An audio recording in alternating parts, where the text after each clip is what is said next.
Hello and welcome to the Blues Focus podcast with me, your host, John Graham. Once again, many thanks for taking the time to download this pod.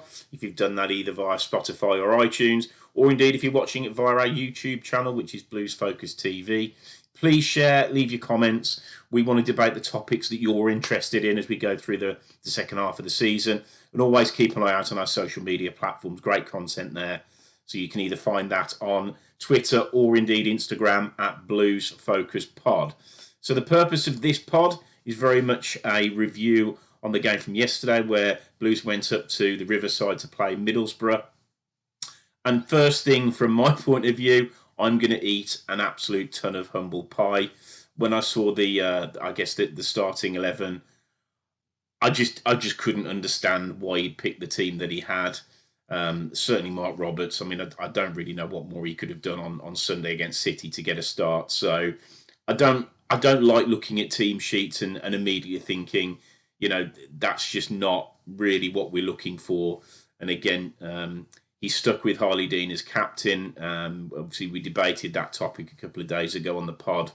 And as a group, me and both the Toms were saying, probably didn't think that Dean's future at Blues was going to be very long. But no, he's put him back in as captain. And I have to say, he put in an absolutely fantastic performance for the team.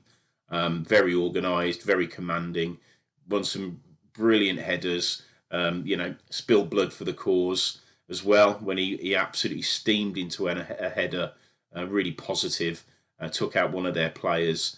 Fair challenge, it was just a wholehearted challenge. And there was a couple of times during the game where he was really composed on the ball. I'm not his biggest fan, but I cannot say anything other than he played incredibly well yesterday, and fair play to him for probably shutting up a few critics, including myself. But if then we talk about the start of the game, I think Blues, you can pretty much class a Blues performance with how we start in the first 5 or 10 minutes. It's quite bizarre, really, that if we really start brightly, we tend to carry that through for the rest of the game, and that definitely was the case yesterday. I said on the preview of this game, the first thing we had to do was sort of match them like for like, just by means of that physicality that they always bring to the game, and the Neil Warnock teams that they don't give you an inch, that you're in a fight, you're in a fight, and I thought we were absolutely brilliant at that. Terrell again was superb, lots of energy, closing the ball down, really defending from the front. And the other guy that I criticised quite heavily, well, not heavily, I mean, I emptied him, I think is probably the best way of putting it, is Scott Hogan. What a performance. I did say you've got to sort of make your luck if you're on a bit of a drought. He's certainly been in that position. And, he really closed the space down. He got his goal, which we'll talk about in a minute, but just his overall play, I thought he was absolutely fantastic. And, with both Harley Dean and Scott Hogan, it's not a personal vendetta. I want them to succeed. I want them to do well for Blues. But there's, whether it's stupid mistakes or just not putting the effort in, that's why we get so frustrated. And we get frustrated because I think most fans know that both of those players can put performances in like they did yesterday. So, I'm absolutely well done, lads. That was a fantastic performance, individual performance by both of you. But as we go into that sort of how the first half panned out, as I said, we were on the front foot. I think we played some such good football. It was so refreshing to see. And it does go back. I know I certainly bang on about the performances against Bristol City and Reading, but there were such good performances.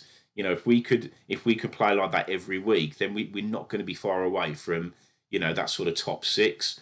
And I think if a lot of people have seen my pod, Blues fans or otherwise, about the sort of the review of the game, I did say there's no reason why we can't go to Middlesbrough and win. And given the run of form we've been on and the form that they've been in, that probably quite a not a lot of sort of foundation to support that sort of I think enthusiasm for what we could do. But I know what we can do when we play well, and there's no doubt we played well yesterday. And we just didn't let them. We didn't give them an inch. We were in the faces, and when we got it down, then I thought we were absolutely superb. And as far as the goal is concerned, A lot of people on social media are saying, well, it was a tap in from Hogan, but he started that play. He started the build up. Really, really good sort of holding the ball up on the edge of the area, link players in. A great run by Sanchez. Again, always very, very intelligent on the ball. Lovely back heel into Colin, who I thought was exceptional throughout. Colin didn't panic at times. He can a little bit, doesn't get his head up and pick the right pass. But brilliant run from Hogan. And that's what we've got. We've got a natural goal scorer. Hate to say it, sort of fox in the box. That's what we need. We need him alive to those sort of scenarios, and we got that goal, and we were good value for it. Middlesbrough weren't even in the game, and then after that we sort of did our usual conceding. We've got to be really careful against sides like this when we give away dead ball situations. We really need to limit those. If we can, instead of giving a corner away, can it be a throw in? Because Middlesbrough are very, very sort of prolific as far as those dead ball situations are concerned. We all know that it's a major part of Neil Warnock's makeup, and I'm a massive fan of it. I think football, certainly over the last 10 years, as back in the day as a defender myself, you don't like defending those balls coming in. You're always tested. So whether it be a corner or whether it be a free kick from deep, big believer in sort of making defenders sort of earn their money.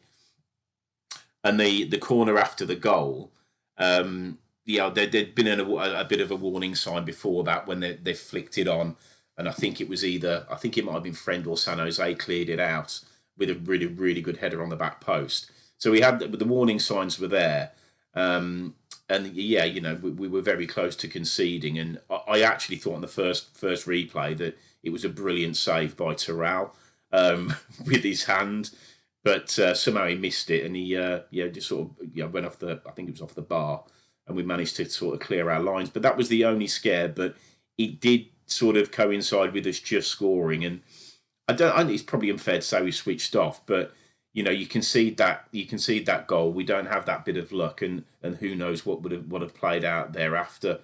But that was it as far as chances for them were concerned in the first half. Really, really solid. I thought the two centre halves were good. San Jose again had his critics. I haven't really personally criticised him as a player. I think as a centre half, not so sure. He certainly isn't the quickest. But other than that, what I did like, he cleared his lines really well. There are times to get it down and play, and there's times to regroup, get the team up the pitch, get your shape back, and he did that incredibly well. Which, as a natural footballer, it probably goes against what he would like to do. But in these type of games, then, first things first, certainly when you're 1-0 up, you've got to defend that lead and play sensible football and manage the game. We went into the end of the first half. Great value for the 1-0. Excuse me. I think I just couldn't understand on Sky why they were focusing on Sanchez's alleged red card. It baffles me. I mean, he's got absolutely hacked down by McNair. And it was, it was a foul. B, it was a booking, and the ref given neither. They've sort of squared up to each other, and they keep saying he kicked out. Well, what did he actually do? It wasn't even a tap. I mean, I have no doubt if McNair goes down, he gets sent off. But it just seemed to me it was like let's try and create a narrative that makes the sort of performance either lucky or not deserved, and it's just boring. Why? Let's look at how the game played out. We outplayed them first half, no two ways about it. Even the most, I would say, avid Middlesbrough fan would say that we were a different class. We played proper football, and as I said in the previous pod, earn the right to play. And when you do against sides like Middlesbrough, we've got quality, and it showed. Bella was a threat all the way through. Sanchez was a threat all the way through. Great to see Kifton Belt and Sunjic really cement their position as those defensive midfielders in front of the back four. I thought they were exceptional. Going back to a few games ago where they were really, really solid. I love that combination. I think it works really well. Terrell, I like him. He's a menace. He puts himself about. He got a yellow card, which was a joke. But that being said, I thought he was very, very good. And Hogan, as I've said, he was. There was one piece of work that he did after the goal that he hasn't been doing for weeks and weeks and weeks, and he harried the back line.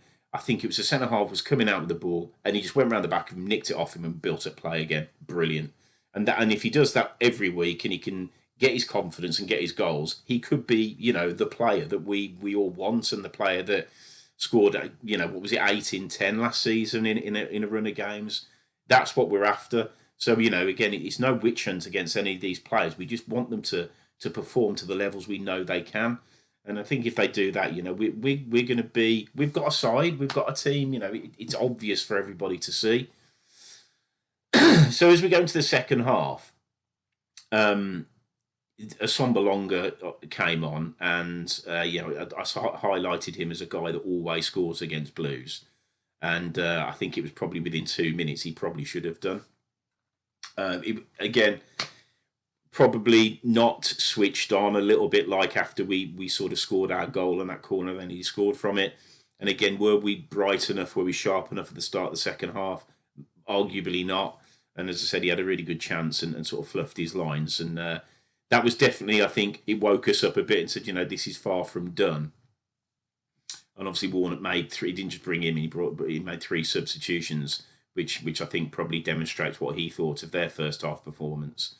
And I didn't want us to get into the negative mindset of sitting back and defending the lead, because I think, weather the early storm, get back to playing our football, and I think we could have got another. And if you go 2-0 up against Middlesbrough with the way they play, I just don't see them getting 2 goals from 2-0 down. I think they're bullies. I think if they go 1 up, they can get 3 and 4, which, we found that out to our cost at St Andrews. But I think if you knock them off their game and they're not getting any joy, you can pass it round them and score plenty.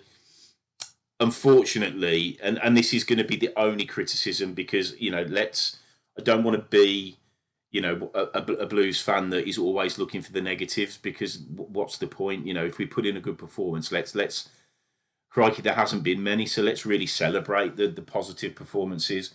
But I am increasingly worried about this default on 60-minute substitution that Karanka keeps doing.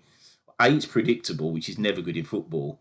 And B, it happens regardless of how we're playing. Substitutions are there to affect a change in a game if there is something that isn't working.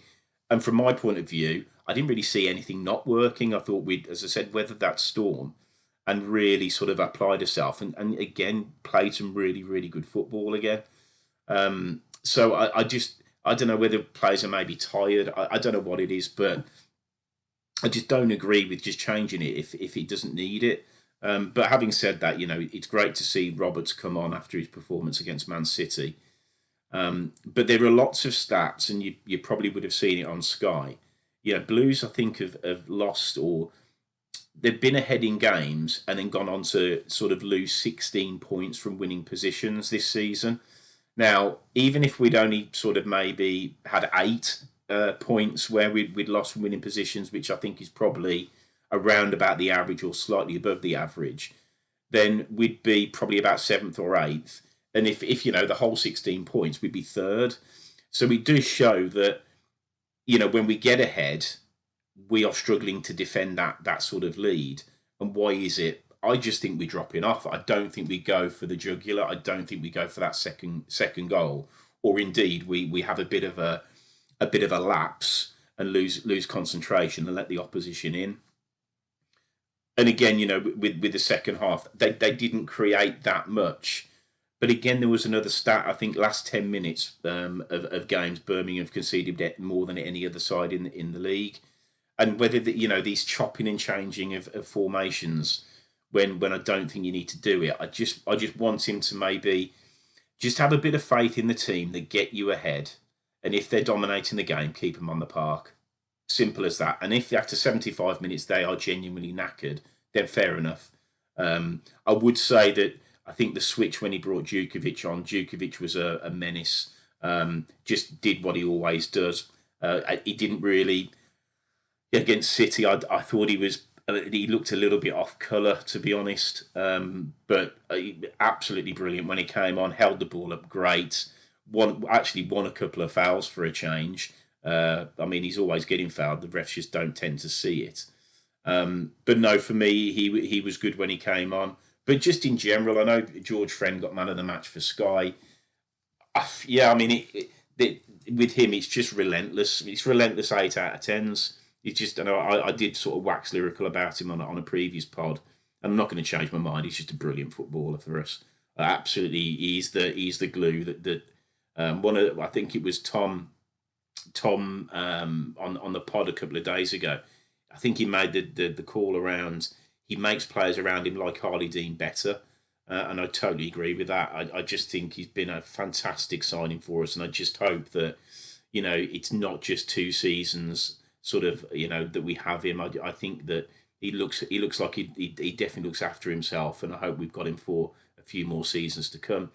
Etheridge made a couple of very good stops. One from Watmore when he came on in the second half. I think that was like a double save. There was a cross that came in that was sort of quite a looping cross just outside the 6-yard box. Normally he'd come for those, and he was sort of shackled to his line. Don't know whether that's because he may be down on confidence a little bit, but all in all, I thought he was good. I think we need to maybe just use a bit more sort of nous when we're passing the ball back, get it off his left foot and put it on his right. A couple of times in the second half when we had time to make a better pass and help him out more, and we just put it on his left side, and he's not the strongest on with his left peg, and yeah, the clearances weren't brilliant, but all in all, thought he was great. Colin just solid. I mean, and that run again in the first half after the goal, it was a bit like a Jude Bellingham run. I think I want to say it was White Barnsley, but I might be wrong. Where he's got no right to get the ball in that sort of by the corner flag, Colin, and then he sort of goes down the line, gets sort of boxed in, beats 2 players, comes across, probably sort of. Yeah, he probably could have taken a shot when he came across into the box, but I thought he was excellent all game. As I said, I think Dean, fair play to him. He made me eat my words. Easy for me to say, and I hope he continues to do it. Hope he does. I hope that's it now. I genuinely do. San Jose, I liked it. He's composed. He's assured. But it is a worry when, one lump over the top, I think we get caught. But, as I said, I'm being positive. Let's just focus on what he did well. Friend, different class. 2 in front of the 4. Again, I just love that combination. Sunjic picks up his 7th yellow card. I mean, crikey, he's got more cards than Clinton's, hasn't he? But, yeah, I just like what he brings to the team. The energy, tenacity. And he's horrible. He's everywhere. So, yeah, love what he brought. Bella, just a pest. Really, really good performance, and Terrell I thought was good. Sanchez was just different class, and yeah, I just let's put this red card nonsense to bed. I mean, Christ, yeah. As I said before, I just I know Warnock's come out and said the whole reason they lost the game is because he was on the pitch. Now the reason he lost the game, mate, is because you got outplayed. Simple as that. And Hogan was superb. So all in all, what a great result. Let's go into these next run of games that I hate to say it are winnable. Starting with Preston coming up in a couple of days. And just please, Aitor, don't change the team. Stick with the same team. It's fine. There's no reason to change it. I know Roberts is massively unlucky not to get in, but let's just stick to that team. They look like they enjoy playing the game as a unit. All of them contributed. Let's just keep with that mindset, and I don't think we're going to go too far wrong. So yeah, that was it. I think we lots to look forward to now, everyone. I think that's a really positive performance, a performance that we all wanted to see, and let's see what they can do. They can do against Preston this coming Wednesday. So that's it for me. There will be a pod landing on Friday, and every Friday for the foreseeable with myself and the 2 Toms. But that's it as far as the review's concerned. So, as ever, please stay safe, everybody, and keep right